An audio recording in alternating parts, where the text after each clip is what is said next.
नमस्कार, हिमाचल समाचार में आपका स्वागत है। आज के मुख्य समाचार। मुख्यमंत्री ने कहा प्रदेश सरकार नशे के विरुद्ध शीघ्र शुरू करेगी व्यापक अभियान। मुख्यमंत्री ने शिमला में 12वीं Himachal Pradesh police half marathon विजेताओं को किया सम्मानित। प्रदेश सरकार अभिभावक बनकर रख रही है चिल्ड्रन ऑफ द स्टेट का ख्याल। मुख्यमंत्री सुखाश्रय योजना से पहले पढ़ाई के लिए मदद और अब शादी के लिए कविता को मिली 2 लाख रुपए की सहायता। और अब समाचार विस्तार से। नशे के विरुद्ध जागरूकता बढ़ाने के लिए हिमाचल प्रदेश पुलिस विभाग द्वारा आज शिमला में 12वीं Himachal Pradesh police half marathon का आयोजन किया गया। मुख्यमंत्री ठाकुर सुखविंदर सिंह सुक्खू ने मैराथन विजेताओं को सम्मानित किया। इस मैराथन में पुरुष, महिला और वरिष्ठ नागरिक 75 वर्ष से अधिक श्रेणी के प्रतिभागियों ने भाग लिया। नशे संबंधी गतिविधियों में सरकारी कर्मचारियों की संलिप्तता पर गंभीर चिंता व्यक्त करते हुए मुख्यमंत्री ने कहा कि सरकार ने नशे संबंधी गतिविधियों में शामिल 80 सरकारी कर्मचारियों के विरुद्ध सख्त कार्रवाई अमल में लाई है। नशे की तस्करी संबंधी मामलों में पुलिस कर्मियों की संलिप्तता भी सामने आई है और राज्य सरकार पुलिस बल में अधिक जवाबदेही सुनिश्चित करने के लिए पुलिस मैनुअल में संशोधन पर विचार कर रही है। बहुत जल्दी ही नशे के खिलाफ एक बहुत बड़ा अभियान शुरू करने जा रहे हैं। अभी विस्तृत चर्चा उस पर हुई है। एक रिपोर्ट तैयार की जाएगी। मैंने अभी पिछले दिनों पुलिस अधिकारियों की जब हमने बैठक ली थी तो अभी हमारा पहली स्टेज पर कार्य शुरू हुआ है और पहली स्टेज पर जो कार्य है प्रत्येक पंचायत के किस वार्ड में मैपिंग की जा रही है और मैंने देखा है कि उसमें कुछ एसपीज ने अच्छा काम किया, कुछ अभी भी उसको बड़ी गंभीरता से नहीं ले रहे। मैं डीजीपी साहब से भी अनुरोध करूंगा, मैपिंग करने के बाद हमें ये पता लग जाता है कि कहाँ नशे बढ़ रहा है, कहाँ से उसकी सप्लाई हो रही है। और मैं प्रदेश की जनता को ये आश्वासन देना चाहता हूँ कि हमारी आने वाले समय में 3 महीने के भीतर हमारी सरकार इस पर कड़ी से कड़ी कार्रवाई करने जा रही है। और खासकर मैं पुलिस अधिकारियों से भी, कर्मचारियों से भी ये कहना चाहूँगा कि आप भी एक अपनी ओडी लिस्ट बनाइए। जो नशे के कारोबार में सम्मिलित कुछ कर्मचारी हमारे ध्यान में आए हैं, आपके ध्यान में भी होंगे, लेकिन जो जानकारियां हमें मिली है उसमें पुलिस के कर्मचारियों की भी सम्मिलितता जो है उनके खिलाफ भी हमें कड़ी कार्रवाई करनी है। मेरी डीजीपी साहब से इस बारे में विस्तृत चर्चा हुई है, अधिकारियों से विस्तृत चर्चा हुई है, इसीलिए स्पेशल टास्क फोर्स का गठन किया है। इसके अतिरिक्त पुलिस विभाग को मजबूत करने के लिए 500 नए पद भरे जाएंगे। मुख्यमंत्री ने कहा नशे के प्रति राज्य सरकार जीरो टॉलरेंस नीति अपना रही है। आने वाले समय में पुलिस में 500 पद और भरे जाएंगे ताकि हम जो पुलिस में वैकेंसी पोजीशंस है उस पोजीशंस को पूरा कर सके। और हम जो पुलिस स्टेशंस है, जो काफी सालों से पुलिस स्टेशंस में एक व्यवस्था चली आ रही थी, उस व्यवस्था के तहत एक पुराना ढर्रा बन रहा था। हमने उसको कैटेगराइज किया है, A category, B category, C category, D category. और पुलिस मैनुअल में भी बदलाव करने की जरूरत है क्योंकि वक्त के साथ हमें बदलाव करना पड़ेगा और उसमें किस प्रकार से हमें अधिकारियों की जिम्मेवारी तय करनी होगी, जवाबदेही तय करनी होगी।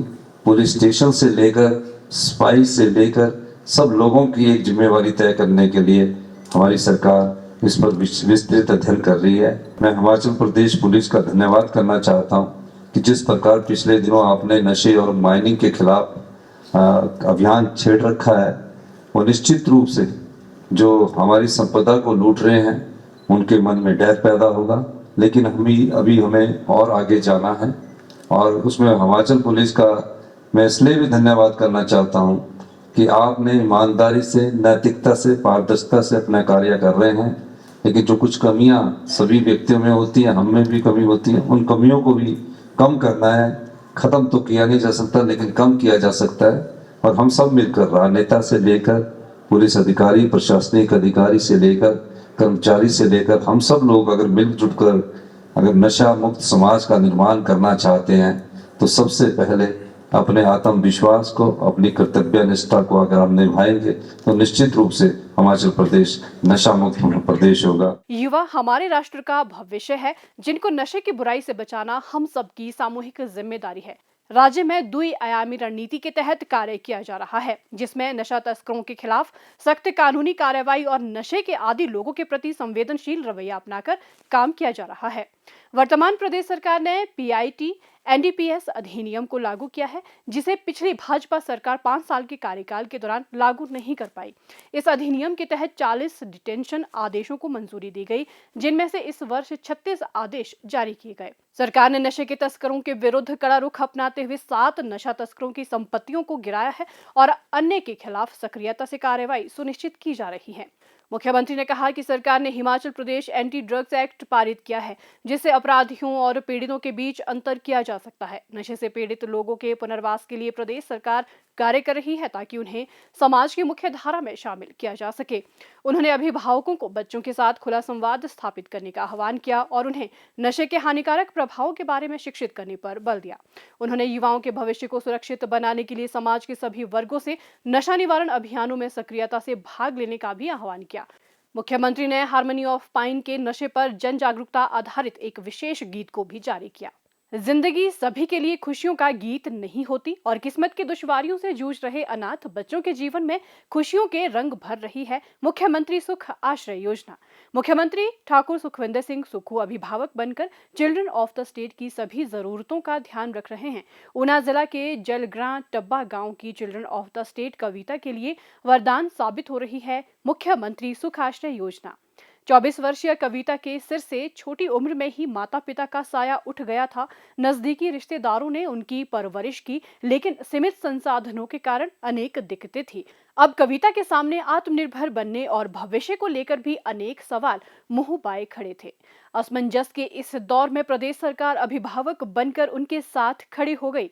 योजना के तहत पहले उन्हें हर महीने 4,000 रुपए पॉकेट मनी और कौशल विकास कोर्स की मदद मिली और अब विवाह के समय सरकार ने 2 लाख रुपए की आर्थिक सहायता देकर उसकी जिंदगी को एक नई दिशा दी है। कविता का कहना है कि सरकार से हर महीने 4,000 रुपए की पॉकेट मनी मिलने से जीवन में गरिमा और सम्मान का एहसास हुआ। ग्रेजुएशन के बाद उन्होंने सिलाई कढ़ाई का कौशल विकास कोर्स भी किया और योजना के अंतर्गत शादी के लिए वित्तीय सहायता के तौर पर 1,40,000 रुपए सीधे बैंक खाते में भेजे गए और 60,000 रुपए की एफडी बनाई गई। मेरी माता जी का 2006 में देहांत हो गया था। उसके बाद मेरे पिताजी का 2012 में देहांत हो गया। फिर उसके बाद मतलब ये टेंशन होगी कि हमारा पालन पोषण कौन करेगा, मेरे को कौन देखेगा। मेरे सपने हैं काफ़ी, वो कैसे पूरे होंगे, पढ़ाई कैसे पूरी होगी। फिर उसके बाद मेरी देखभाल हुई, मासी की उन्होंने मेरी हर ख्वाहिश पूरी की। पढ़ाया मुझे, बीए करवाई, सिलाई सिखाई मेरे को, मतलब हर सपना पूरा किया मेरे को। फिर घर में ये चिंता होगी कि अब शादी कैसे करेंगे, फिर शादी में इतना खर्चा होगा, फिर ये चिंता स्थान लगी कैसे होगा सब कुछ। फिर हमें आंगनवाड़ी कार्यकर्ता की ओर से पता चला कि मुख्यमंत्री सुख आश्रय योजना शुरू हुई है। 15 अप्रैल 2024 को मेरी शादी कुरियाला में अश्विनी कुमार से हुई। मुझे शादी के लिए मुख्यमंत्री सुख आश्रय योजना के तहत 2 लाख रुपया मिला, जिसमें 1,40,000 रुपये हमारे खाते में आ गया। 60,000 रुपये की एफडी मेरी और मेरे हस्बैंड के नाम की गई। के लिए हम मुख्यमंत्री श्री सुखविंदर सिंह सुक्खू जी का दिल से शुक्रिया अदा करते हैं। प्रदेश में मुख्यमंत्री सुख आश्रय योजना के अंतर्गत निराश्रित बेटियों के विवाह के लिए 2 लाख रुपए की सहायता दी जाती है। ऊना जिला में अब तक इस योजना के तहत 24 बेटियों को विवाह के लिए कुल 48 लाख रुपए की सहायता दी जा चुकी है। इसके अतिरिक्त योजना के तहत जिले में 294 बच्चों को सामाजिक सुरक्षा और स्वावलंबन गतिविधियों के लिए 3 करोड़ 11 लाख रुपए से अधिक की मदद दी जा चुकी है।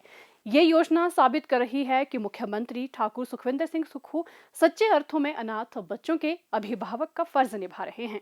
हिमाचल समाचार देखने के लिए सब्सक्राइब करें यूट्यूब चैनल हिमाचल समाचार, लाइक करें Facebook page information and public relations department Himachal Pradesh और सीएमओ हिमाचल, फॉलो करें x@DPRHP और सीएमओ हिमाचल, फॉलो करें इंस्टाग्राम @DIPR हिमाचल और सीएमओ हिमाचल, विजिट करें वेबसाइट www.himachalpr.gov.in।